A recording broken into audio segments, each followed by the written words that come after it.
আজকে শুক্রবার, আর শুক্রবার মানেই তো ছুটির দিন। আজ একটু বেরিয়ে পড়লাম ঘোরাঘুরি করতে, আর এই সুযোগে আপনাদের সাথেও শেয়ার করতে পারবো আমাদের ক্লাসিক 350 গান মেটাল গ্রের একটা ছোট্ট রিভিউ। আমরা যাচ্ছিলাম উত্তরার দিকে। উত্তরার এদিকের রাস্তাটা বেশ খারাপ। এখানে পিছনে বসে থাকার পরেও আমার কাছে তেমন একটা ঝাঁকি মনে হয় নাই, সিটটা অনেক বেশি আরামদায়ক। উত্তরা দিয়াবাড়ির এদিকটাতেই আমরা একটু ঘোরাঘুরি করলাম। ক্লাসিক 350 গান মেটাল গ্রের কালারটা আমার কাছে খুব ভালো লাগে।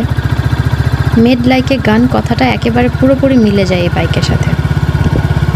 অনেকেই আমাদের বাইক ডেলিভারি নিতে যাওয়ার ভিডিওটাতে জানতে চেয়েছিলেন আমরা মাইলেজ কত করে পাচ্ছি। এখনও পর্যন্ত আমরা 100 কিলোমিটার মতো চালিয়েছি। 100 কিলোমিটার চালিয়ে এখনও পর্যন্ত 2 দাগ খরচ হয়েছে। মাইলেজ কত করে পাচ্ছি সেটা এখনও সম্পূর্ণ জানি না। যখন সম্পূর্ণ ট্যাঙ্ক খালি হবে তখন বুঝতে পারবো মাইলেজ কত করে পাচ্ছি।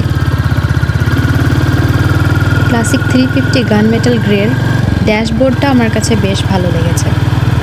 ড্যাশবোর্ডে স্পিডের পাশাপাশি বর্তমান টাইম এবং তেলের পরিমাণও জানা যায়। এই গাড়িটার ইঞ্জিনের সাউন্ড এত বেশি যে হর্ন দেওয়া লাগে না, গাড়ির সাউন্ডেই মানুষ সাইড দেয়। ইঞ্জিনের সাউন্ড শুনেই মানুষ গাড়ির দিকে তাকিয়ে থাকে।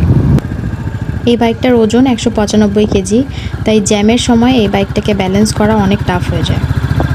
আর আমার কাছে মনে হয় শর্ট হাইটের রাইডারদের জন্য এটা ব্যালেন্স করাটা অনেক টাফ হয়ে যাবে। মাঝখানে একটা হোটেলে আমরা খাওয়া দাওয়ার পর্বটা সেরে নিলাম। আপনাদেরকে এটা সিটের কোয়ালিটিটা একটু দেখাই, দেখেন কতটা সফট। এই বাইকে আমরা একটা দারুণ জিনিস খুঁজে পেলাম। এরকম ইউএসবি কেবল দিয়ে আপনি আপনার ফোন চার্জ করতে পারবেন বাইকের সাথে কানেক্ট করে। এই কেবলের এক প্রান্ত ইউএসবি পোর্টের সাথে কানেক্ট করে অন্য প্রান্ত ফোনের সাথে কানেক্ট করে দিলেই আপনার ফোন চার্জ হওয়া শুরু করবে। এই বিষয়টা আমার কাছে খুবই ভালো লেগেছে। অনেক দূরে ট্রাভেল করতে গেলে এই জিনিসটা অনেক কাজে লাগবে। আলাদা করে আর পাওয়ার ব্যাংক ক্যারি করতে হবে না। আরেকটা বিষয় বলে রাখি, এই বাইকের সাইলেন্সার পাইপটা অনেক গরম হয়ে যায়, যার কারণে যে কোনো সময় পায়ে লেগে পা পুড়ে যাওয়ার একটা চান্স থাকে। এদিকটা একটু সতর্ক থাকার চেষ্টা করবেন। আমার কাছে মনে হয়েছে এই বাইকটা নিয়ে সাজেক, রাঙামাটি, বান্দরবান এই দিকটাতে গেলে এটার আসল ফিলটা পাওয়া যাবে। আপনারা অনেকেই ইঞ্জিনের সাউন্ডটা শুনতে চেয়েছিলেন, এবার সেই সাউন্ডটা শুনুন।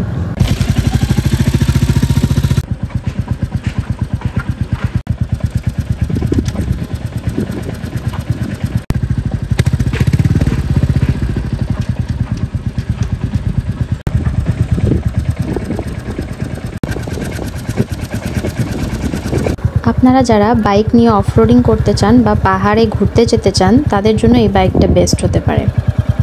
আপনাদের কাছে কেমন লাগলো আজকের ভিডিও তা কমেন্ট করে অবশ্যই জানাবেন। আর আপনাদের কোনো বিষয়ে জানার থাকলে সেটাও কমেন্টে জানাতে পারেন। তাহলে আজকে এই পর্যন্তই। ভালো থাকবেন, সুস্থ থাকবেন। দেখা হবে অন্য কোনো ভিডিওতে অন্য কোনো দিন। আল্লাহ হাফেজ।